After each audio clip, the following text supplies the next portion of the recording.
Padiskutuokim.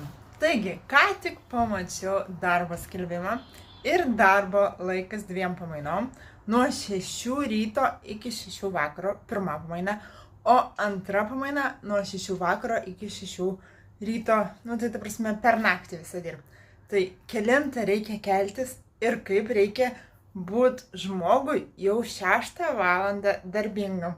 Pasakykit, ar tai yra normalus grafikas, ar tai atrodo kosmosas, nes man tai neįsivaizduojama, todėl kad 6 valandą aš tikrai dar mieguista būčiau ir kaip dirbti, kaip atlikti tinkamai darbą, būnant miegant. Tai neįsivaizduoju. O ką kalbėti apie naktį irgi. Naktį dirbi, tai irgi miegot nori, o tu turi dirbti iki 6 ryto. Tai man nesuprantama. Pakomentuokit va čia apačioj ir išreiškit savo nuomonę. Įdomu man, kaip jūs tokį darbo grafiką vertina pas darbdavį.